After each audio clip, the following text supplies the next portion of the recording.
Con esa música de fondo, nace en Loíza el insigne pintor puertorriqueño Samuel Lind, de padres humildes y familia numerosa. Samito, como lo llamaba su mamá y lo conocen sus amigos, vivió su niñez y adolescencia entre la naturaleza colorida, los palmares, el burén, mantenedores de santos, el orgullo y la sabiduría de los ancianos de su pueblo. Desde pequeño, indica el pintor, yo hacía sombreros para las fiestas. Mi abuelo tenía un colmado y él me daba papeles de envolver, y con eso yo hacía libretas. Me iba al parque, me sentaba, veía una cara y la dibujaba. Dibujar era tan natural para mí, y la misma gente me alentaba. En la escuela intermedia me pedían hacer carteles culturales. La maestra me conseguía la pintura, témpera, y me guardaba cartulina. Desde ese momento hasta el día de hoy, no ha parado de crear arte. Sus pinturas, esculturas, serigrafías y diversas expresiones de su arte están en un sinnúmero de museos, salas de exposiciones, universidades y otros lugares a través del mundo. En su obra siempre refleja sus raíces, su cultura, su Loíza, en la cual siempre ha vivido. No se puede dibujar una línea divisoria entre lo que es el pintor y lo que es el pueblo que lo vio nacer. Samuel Lind y Loíza son uno solo. Esto lo percibió desde el principio el doctor Ricardo Alegría, y la afinidad que los unió creció y se afianzó en una amistad basada en el amor al arte, a la cultura, a la representación de la etnia africana de la cual somos parte, a la investigación y sus hallazgos, y a un amor genuino por lo que somos.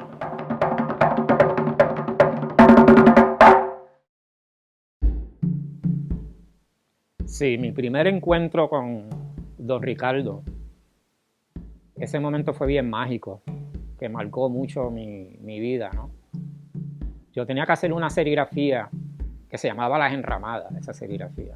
Alguien me llevó al instituto, que es una persona también bien conocida, porque iba a buscarle auspicio por el Instituto de Cultura, ¿no? Fundación de Humanidades fue el que auspició la serigrafía. Fue mi primera incursión en lo que es ese ambiente del Instituto de Cultura y la gráfica en ese momento, ¿no? De fines de los 70. La persona que me atiende en Fundación de Humanidades se sorprendió del boceto que llevé, se acordó de don Ricardo por la conexión con Loíza y me dijo, tú tienes que conocer a esta persona.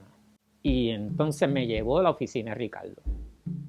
En la oficina de Ricardo fue impactante para mí ver a Ricardo Alegría y su reacción en torno a lo que es la serigrafía que estaba haciendo. Ese momento para mí fue bien importante porque imagínense un joven que viene de Loíza, de un barrio, está en la Escuela de Artes Plásticas, siempre tenía este sentido yo no diría de culpa, pero de menos valía lo que es la cultura. Y el hecho de que yo fuera tan entregado a mi cultura, porque era bien entregado a mi cultura en ese momento que fui, y mi obra pues se nutría de todo lo que yo vivía. Él resaltó eso, él vio eso en mi trabajo y resaltó el valor de lo que estaba haciendo. Y eso para mí fue un impulso bien grande. Me encontré con una persona que se me hizo fácil hablar con él, se me hizo compendiar con él, fue bien, bien chévere. Y que él viera el valor de lo que yo hiciera, él me dio un respaldo bien grande. Yo necesitaba ese impulso en ese momento. Él me transmitió una seguridad en torno a lo que yo hacía, que yo diría que ese momento fue bien importante en lo que fue mi formación y mi entrega. Entonces entendí que lo que yo hacía culturalmente con mi obra, recoger estas escenas y todo esto en mi obra y llevarlo a ese lenguaje de arte, lo que fuera, era bien importante, ¿no?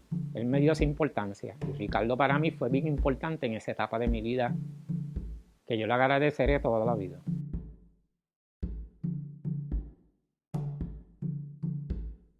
Para mí Ricardo es como el padre de la cultura.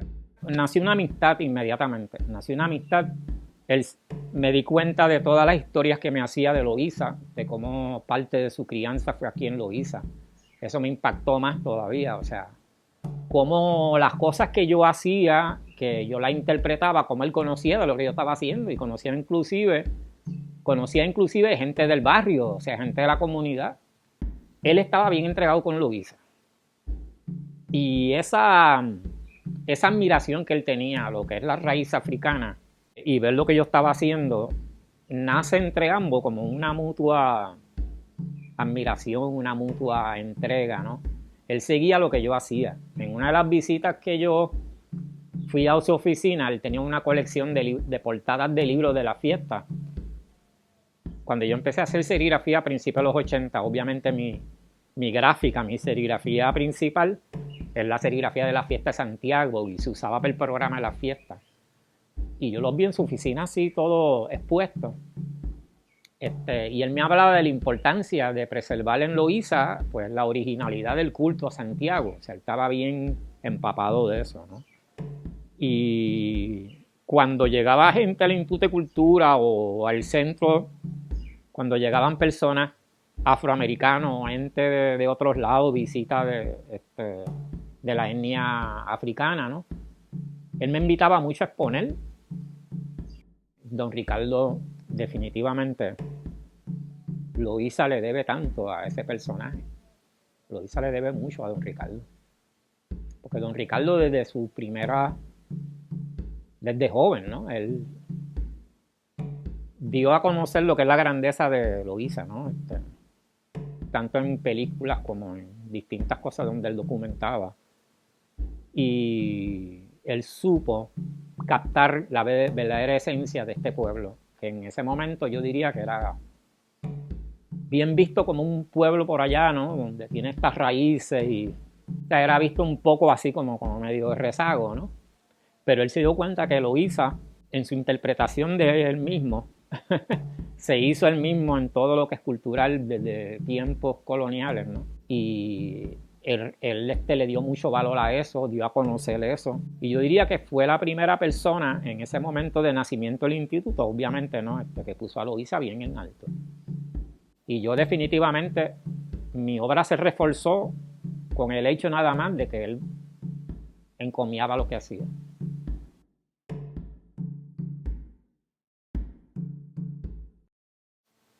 De esos momentos que yo iba a San Juan y me tomaba la salvedad de pasar por la calle donde estaba la casa de Ricardo y le tocaba el timbre.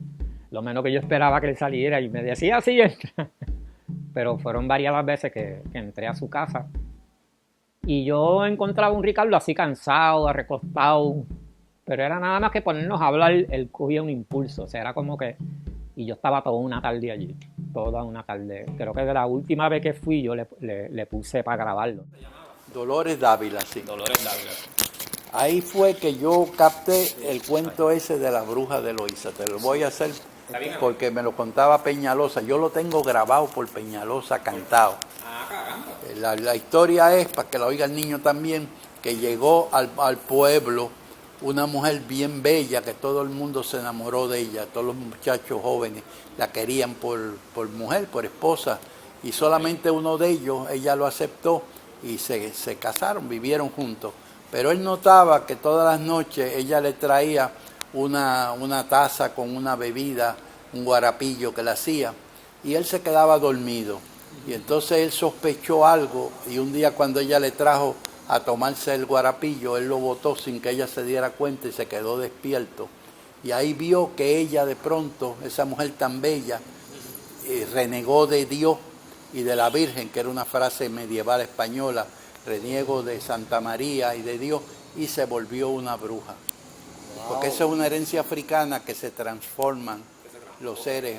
Hay otras brujas como la bruja inglesa o la bruja española que no se transforma, pero en África la bruja se transforma a veces en animal y en otras cosas. O sea, yo te puedo decir que él vivía enamorado de lo que es el Loíza, el mito, esta vida cotidiana del pueblo, donde él compendiaba con gente mayor, gente que inclusive él se encontró con personas que decían que vinieron del Congo, otro que era que es descendiente de tal, o sea. Entonces Loíza en ese momento de la historia, pues tenía muchas leyendas, muchos cuentos mitológicos. Él hizo un trabajo investigativo intenso de eso, pero yo sé que fue bien a modo de él, a modo de que le llegaba el hecho de integrarse a todo eso, ¿no? Y él le gustaba mucho el mito, las leyendas que se hacían en el barrio, del espíritu del bosque, del espíritu del palmar, cómo se personificaba, cómo la gente hacía estas leyendas, ¿no? Creo que en una hablamos de esta vieja que de noche se transformaba y volaba por los árboles, ¿no? Volaba por los árboles. Hay una canción de eso, porque en una dejó el cuero en un árbol y decía que este cuero pica. Eso se hablaba mucho. Aquí se hablaba de muchas leyendas y muchas cosas, ¿no? ¿Qué pasa? Yo cuando empecé a ilustrar escenas, yo diría escenas más espirituales, más filosóficas, así, interpretando el espacio, yo empecé a hacer muchas cosas que eran así. Yo hice una serie, no pensaba hacer serigrafía todavía, pero yo llevaba cartulina, hacía al temple, a témpera, escenas donde se veía el pescador que veía una sirena, cosas así, ¿no? Y yo le enseñaba eso y empezamos a hablar de ese tema. Y varias veces que fui a la casa, él me daba borradores, porque le encantaba la idea de poder llevar eso a las escuelas, de llevarlo a un libro, ilustrarlo, ¿no? Yo tuve varios borradores originales de esos que él me daba para que, mira, léete esto para ver si se te ocurre una gráfica o para ilustrar este libro, ilustrarlo para llevarlo al sistema educativo. Y wow, yo entiendo que una persona como don Ricardo, definitivamente, él le tocó un momento clave en Puerto Rico, pero nosotros que lo conocimos sabemos la grandeza de lo que dejó. Yo quisiera que la juventud compendiara con lo que él fue y captara de una persona entregada a la cultura, a la importancia de esos seres que están en el monte allá arriba, que son artesanos, que tienen un corazón tan grande que no le cabe, y él supo llegar allá arriba. O sea, él iba a los sitios, él conocía, él venía acá, o sea, en lo que es la raíz africana de Loíza, en lo que es nuestra raíz africana, un pueblo que se sentía discriminado, un pueblo que por ser negro pues se sentía despegado. Aquí siempre la gente ha sido orgullosa y grande con lo que tiene, pero se aisló, ¿entiendes? Y él sabía la grandeza de eso, o sea, él supo bregar con eso.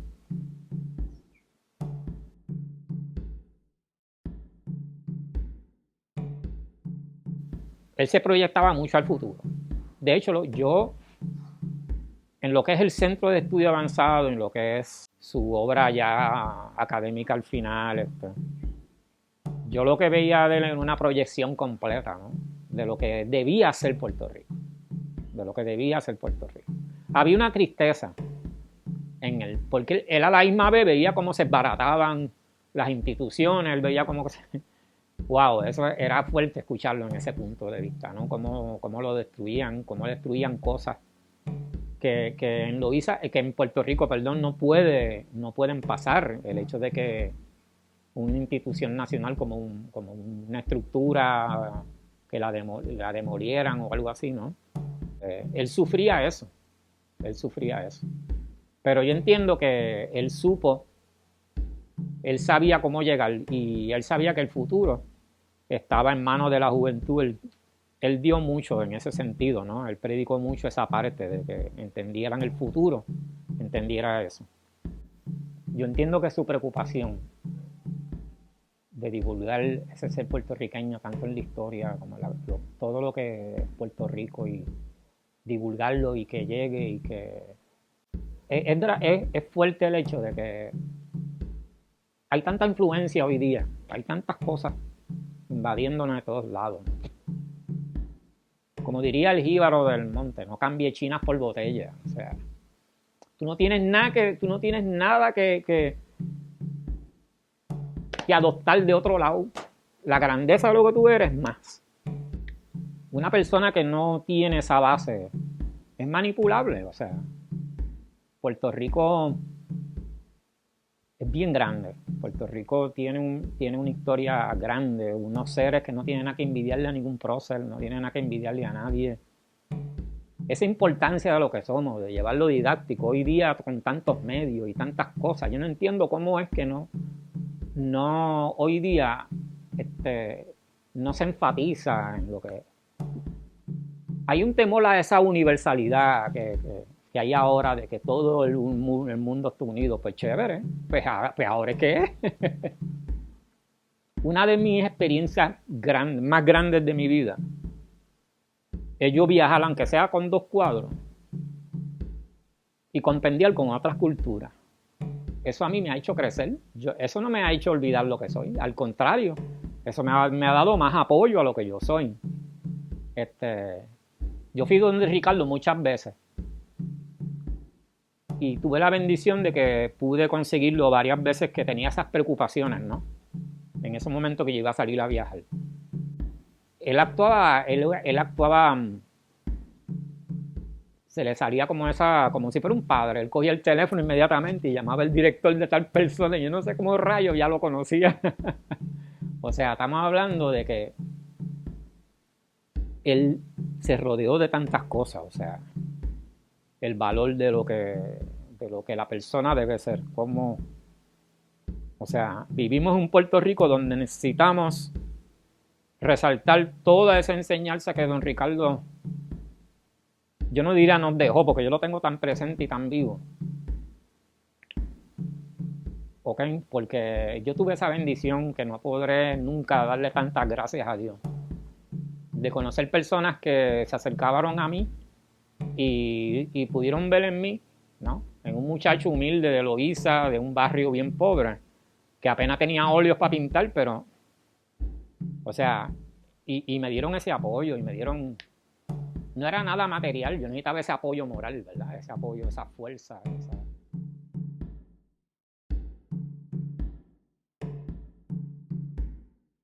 Yo ahora me lamento mucho que no poder haber cumplido con tantas cosas que hablábamos, porque tenía muchas ideas. Pero ahora yo veo, ahora Ricardo está trascendido. Y yo no visualizo a Ricardo como estas personas que ilustran los libros, que ponen la foto o hacen una escultura de él.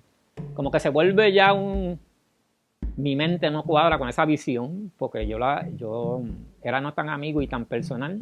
Pero definitivamente, don Ricardo era como ese personaje ajustado a una época, a ese personaje ajustado a ese momento que hacía falta, y Dios manda a la persona propicia. Es como que llega esta dimensión a un momento clave de la cultura naciendo, de todo lo que se hizo, wow, de tantas cosas, ¿no? Y llega esta persona apropiada. O sea, yo entiendo que de estos personajes maravillosos que tuvimos en nuestra isla Puerto Rico, ¿no? Don Ricardo es un personaje, yo diría apostólico, ¿no? Ajustado a un momento. O sea, su simpleza, su humildad, su mente, que ese cerebro había que congelarlo, no sé a dónde, pero la verdad que es increíble. O sea, yo no sé, que la juventud conozca de don Ricardo. Yo quiero que la juventud conozca de don Ricardo, porque es un personaje emular. Y yo el Ricardo que conocí era una persona que compendiaba también con la juventud. O sea, él era una persona afable de llegar. Él te sabía transmitir ese orgullo étnico, ese orgullo nacional del ser puertorriqueño. O sea, yo quiero que lo conozcan en esa dimensión, porque ahora que él está trascendido, yo entiendo que él no muere. Esa palabra no cabe en él. Yo creo que don Ricardo, la obra que dejó, y si se sabe llevarle la juventud de hoy día, lo único que necesita es escuchar y captar de don Ricardo un poquito de esa energía, porque se va a engrandecer. Porque nuestra juventud es así. Tú le tocas la fibra y despiertan. ¿Entiendes? De don Ricardo yo aprendí que un ser sin cultura, una comunidad, un país sin cultura, pues un país, o sea, se convierte en cemento, se desconecta. No hay autoestima en el sentido de lo que yo soy, o sea. Es un orgullo que él sabía que es que la humanidad es así. Somos como un eslabón dentro de esa cadena de esculturas del mundo. Tú tienes que ser lo que tú eres. Y un pueblo sin cultura es un pueblo sin corazón.